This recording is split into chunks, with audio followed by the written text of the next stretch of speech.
A paz do Senhor, meus irmãos, como é que tá? Meus queridos irmãos, eu quero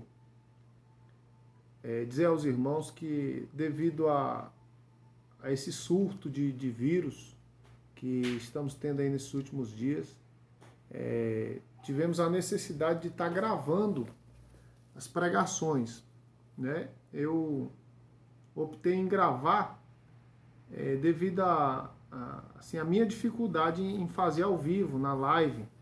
Então eu preferi gravar e postar na página da igreja. Então peço aos irmãos que fiquem atentos aí, convide os amigos para estar participando, compartilhe essa pregação, tá certo? Para a nossa edificação. Esse é o alimento para o rebanho. Nós estamos passando por um momento difícil e nós queremos agora trazer o alimento para os irmãos. E eu quero que você fique atento, desligue a televisão agora, desligue o computador, os celulares, fiquem atentos aí nesse momento agora, né? Se tocar alguma mensagem no seu celular, você procura não atender, tá bom? Para poder fazer um culto doméstico.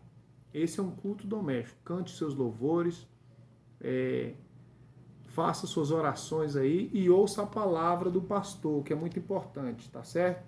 Então eu peço aos irmãos que fiquem atentos e eu quero agora pedir a você que abra a sua Bíblia. Você vai abrir a sua Bíblia em 2 Crônicas, capítulo de número 12. 2 Crônicas 12. Eu estou aqui com a minha Bíblia nas mãos. Você vai abrir sua Bíblia e vai deixar ela aberta, tá bom? E nós vamos fazer a leitura, ok? 2 Crônicas, capítulo 12. Nós vamos ler a partir do versículo 1. Se você não encontrou aí, ou porventura não está com sua Bíblia por perto, pause o vídeo e assim que você organizar sua Bíblia aí, dê um play e continue a pregação aí, tá bom? Chame a família toda para parar e assistir agora. Deus abençoe a todos. Vamos lá? Diz assim, ó, palavra de Deus. Tendo Roboão confirmado seu reino, havendo-se fortificado, deixou a lei do Senhor, e com ele todo Israel. E no 5º ano de seu reinado, Sisaque, rei do Egito, subiu contra Jerusalém, porque tinham transgredido contra o Senhor. Com 1.200 carros e 60.000 cavalos e cavaleiros. Era inumerável a gente que vinha com ele do Egito, de líbios, suquitas e etíopes. Tomou as cidades fortificadas que pertenciam a Judá e veio a Jerusalém. Então veio Samaías, o profeta, a Roboão, aos príncipes de Judá, que por causa de Sisaque se ajuntaram em Jerusalém, e disse-lhes: assim diz o Senhor, vós me deixastes a mim, pelo que eu também vos deixarei em poder de Sisaque. Então se humilharam os príncipes de Israel e disseram: o Senhor é justo. Vendo, pois, o Senhor que se humilharam, veio a palavra do Senhor a Semaías, dizendo: humilharam-se, não os destruirei, antes, em breve, lhes darei socorro, para que o meu furor não se derrame sobre Jerusalém, por intermédio de Sisaque. Porém, serão seus servos, porque para que conheçam a diferença entre a minha servidão e a servidão dos reinos da terra. Só até aqui. Queridos irmãos, deixem a Bíblia aberta, por favor, e fique atento agora à pregação. Presta bem atenção aqui na palavra.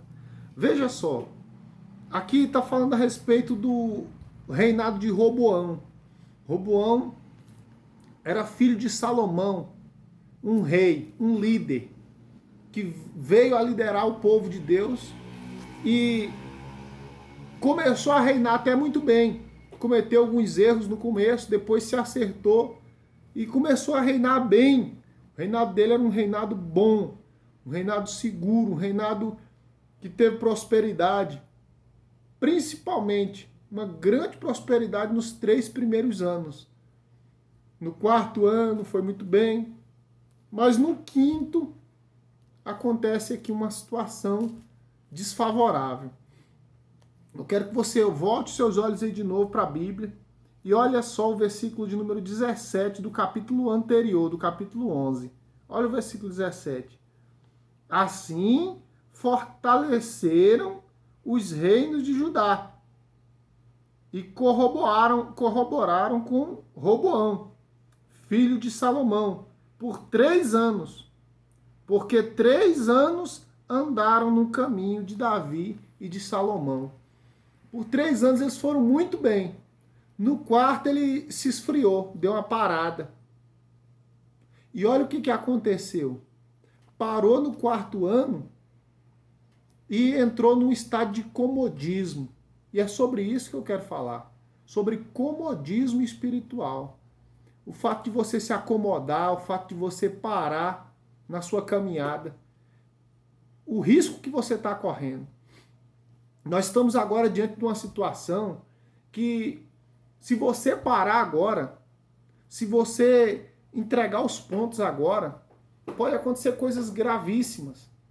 Então agora não é hora de parar. A igreja não está parada. Nós estamos honrando as autoridades, cooperando com a saúde pública do Brasil. Não é covardia, não é medo. O nome disso é vigilância, é obediência às autoridades, né? Não é uma perseguição contra a igreja. O que está acontecendo agora é um caso de epidemia no país, principalmente é uma pandemia, porque é no mundo inteiro.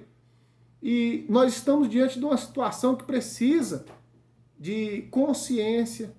Nós como líderes, eu como líder da igreja, eu preciso me posicionar de forma coerente, ética, amando os irmãos de fato e de verdade. Então agora é momento da gente ter prudência, mas entender também que nós não estamos parados, não é férias. Nós não estamos de férias da igreja, de férias dos trabalhos da igreja. Nós estamos militando em uma guerra. E nós precisamos entender isso. Olha o que o comodismo de Roboão gerou em Israel. Olha o versículo 1 aí do capítulo 12. Acompanha aí com a sua Bíblia. Tendo Roboão confirmado o seu reino e havendo se fortificado ou se fortalecido, deixou a lei do Senhor e com ele todo Israel. Olha o que ele fez. Ele abandonou a lei do Senhor. No 4º ano, ele entrou numa frieza espiritual, num comodismo. Né? Quantas pessoas não têm cometido o mesmo erro que o Roboão? Ele abandonou a lei, parou de meditar na Bíblia, parou de ministrar a palavra para o povo. Os judeus todos os sábados estavam reunidos para poder estudar a palavra, para poder pregar a palavra. Os sacerdotes tinham que fazer isso e o rei era o principal incentivador disso. Ele tinha que ordenar, ele tinha que incentivar o povo a buscar a Deus. E ao invés disso, o que ele fez? Entrou num comodismo. Disse, não, tá tudo bem. Né? Nós agora estamos vivendo uma situação parecida. Estava todo mundo acomodado, dinheiro no bolso, trabalhando, tá tudo ok, cada um pensando na sua própria vida, vivendo como se fosse daqui, vivendo como nos tempos de Noé, em que as pessoas não estavam nem preocupadas com Deus, se casavam, se davam em casamento, estavam trabalhando e cuidando da própria vida, festejando. Até o momento em que Deus manda o dilúvio, até que o desespero aparece. E Deus está hoje trazendo um despertamento espiritual. Isso vai servir de despertamento espiritual para nós.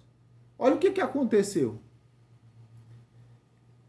Deus viu o comodismo de Roboão, viu o comodismo de Israel, Israel todo acompanhou o líder, porque é assim, né? Então, eles se acomodaram, entrou numa frieza espiritual. parar de meditar na palavra de Deus, abandonar as escrituras, né? Talvez você está me ouvindo agora e está pensando, meu Deus, que coisa horrível. Mas quanto tempo tem que você não pega a sua Bíblia para ler? Você está fazendo sua leitura devocional? Você já leu a Bíblia toda? Você está lendo durante esse período aí? Né? O governo está incentivando aí, né, aumentar as TV a cabo, aumentar os canais, né? A internet melhorar aí o sinal, né? Incentivando você a usar a internet cada vez mais, assistir filme, né? E nós precisamos, pode assistir? Pode, eu assisto. Porém, nós precisamos tirar um tempo para a palavra de Deus. Ler as escrituras, tirar um período de oração. Nós estamos em uma batalha e não é momento de comodismo. Comodismo traz consequências graves. E eu vou mostrar para você aqui nesse texto o que aconteceu. Olha só. Aí no versículo 2 diz que no 5º ano, Deus deu um prazo, Deus deu um período. Porque a visitação da vara de Deus, a correção de Deus, ela não vem da noite para o dia. Tem um tempo. Porque a misericórdia do Senhor, a longanimidade de Deus é grande, Deus é longânimo. Então ele vai dando espaço, vai dando tempo para arrepender, tempo para a pessoa colocar a vida em ordem, tempo para sondar a nossa sinceridade. E aí, no 5º ano, depois de um ano de frieza espiritual, depois de um ano de comodismo, porque quando o comodismo começa, você não percebe. É como uma anestesia, vai devagarzinho, quando vai ver você já está frio, não consegue mais. Então, sempre tem um começo. E aí, como Deus não corrige já no começo, a gente pensa assim, não, Deus não está se incomodando com isso. Mas aí foi entrando como um punhal anestesiando ali, e quando foi ver, o estrago já estava feio. E olha só, no 5º ano de Roboão, aí se levantou o inimigo. Aí Deus enviou, Deus fortaleceu o inimigo.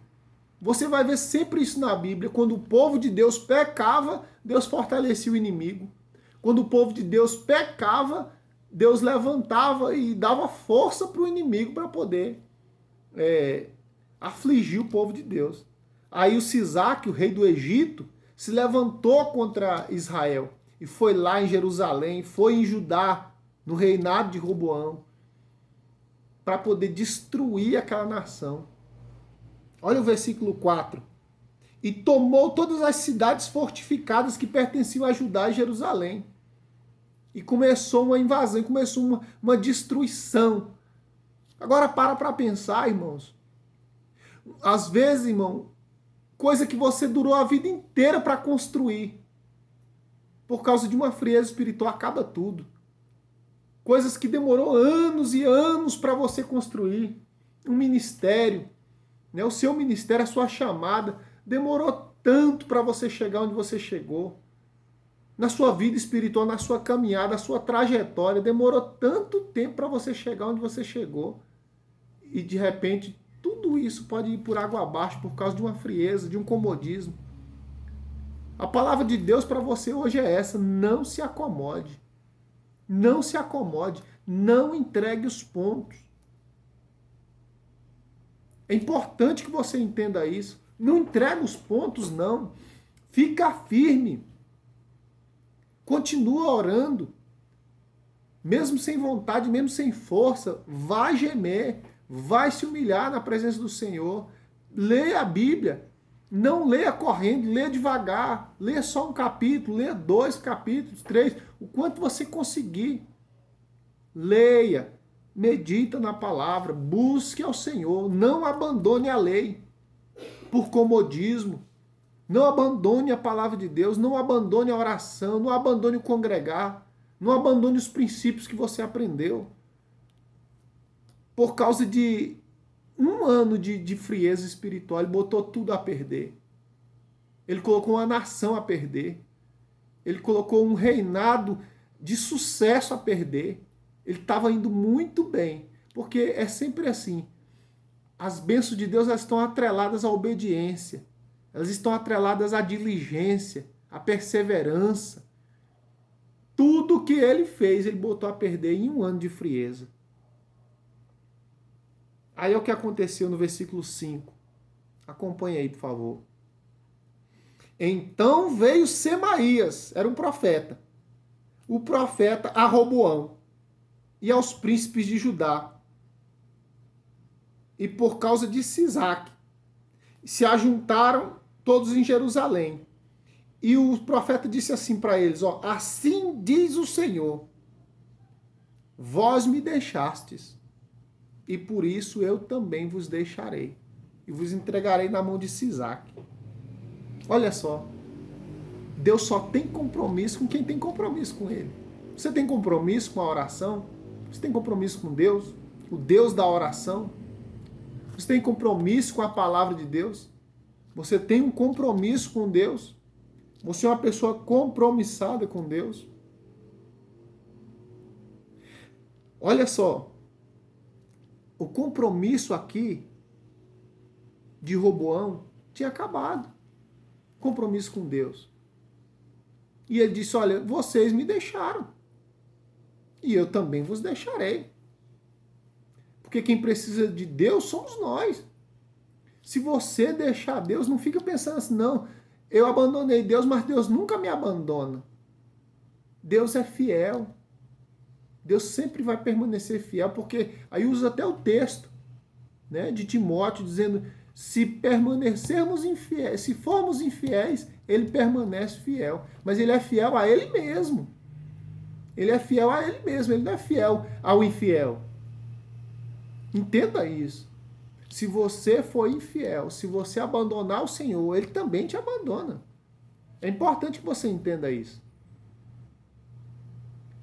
Então Deus usou o profeta e disse, olha, porque vocês me abandonaram, eu também estou abandonando vocês hoje, estou entregando vocês nas mãos dos seus inimigos.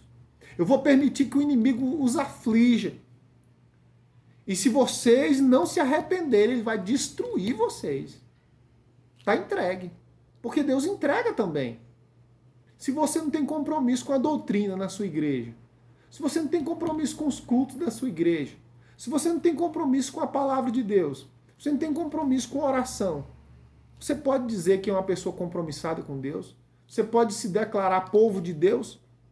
Aquele povo foi rejeitado por Deus. Deus os rejeitou. Por quê? Porque foi rejeitado primeiro. Então, como é que se rejeita a Deus? Às vezes não é verbalizando. Eu te rejeito, ó Deus. Mas é com nossas atitudes.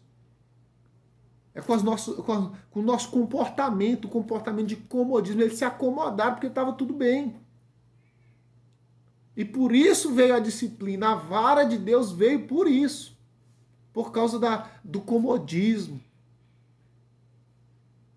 A vida ociosa que eles estavam levando. Olha só o versículo 6. Então se humilharam os príncipes de Israel e o rei, e disseram, o Senhor é justo. Agora eles reconheceram. Veja só como é interessante. A humilhação, ela atrai o favor de Deus. O que Deus queria com essa repreensão? Trazer o povo à humilhação. Trazer um despertamento espiritual. E agora eu quero que você faça uma leitura de tudo isso que está acontecendo. A igreja brasileira, principalmente, a igreja no mundo inteiro, né? Esses males todos que estão vindo aí, vêm da Europa. Pessoas que conhecem um pouquinho da história da igreja, sabem, a Europa é o berço de toda a evangelização, a história da igreja. Ela parte de lá, né? Vem desde Jerusalém, mas a Europa, ela evangelizou o mundo. É de lá que saiu homens que abalaram 3 reinos, como John Wesley, né? Na Escócia, John Knox, homens cheios do Espírito Santo, né? Tantos homens cheios do poder de Deus, homens que abalaram a Europa inteira. Eu queria que você entendesse isso. Começou lá um grande avivamento. Começou um grande avivamento. Teve um homem chamado Savonarola, em Florença, na Itália. Esse homem abalou aquele lugar. A reforma começou através dele. A reforma na Itália. Savonarola. Lutero, na Alemanha. E tantos outros homens. Esses homens fizeram revoluções nesses lugares. E hoje é um caos, espiritualmente falando. As igrejas estão fechadas na Europa, na Inglaterra. As igrejas fecharam, vieram boate, teatro, cinema, casa de eventos. As igrejas se fecharam. Templos grandes, ministérios grandes, internacionais. Acabaram as igrejas lá. O ateísmo cresceu nesses lugares. O islamismo cresceu nesses lugares. Por causa do comodismo, a frieza espiritual. Olha a situação que está esse povo agora. E agora Deus vem trazendo essas situações todas aí, trazendo um despertamento espiritual. Deus tem controle sobre essas bactérias, sobre esses vírus. Deus tem controle sobre a terra. Deus não perdeu o controle de nada. E nós precisamos fazer uma leitura espiritual disso, senão a gente entra em desespero. Não é para entrar em desespero. Deus tem o controle da igreja nas mãos dele. Crente não morre na véspera. Crente não morre sem que haja um propósito de Deus nisso. Só vai morrer quem Deus tiver um propósito nisso. Para de medo da morte. Crente não tem medo da morte. A morte para o crente é lucro. A morte para o crente é vitória. Entenda isso. Então para de desespero. Faça uma leitura espiritual do que está acontecendo. O que você acha que está acontecendo? Pensa. O que você acha que está acontecendo? Está acontecendo uma disciplina de Deus para trazer o povo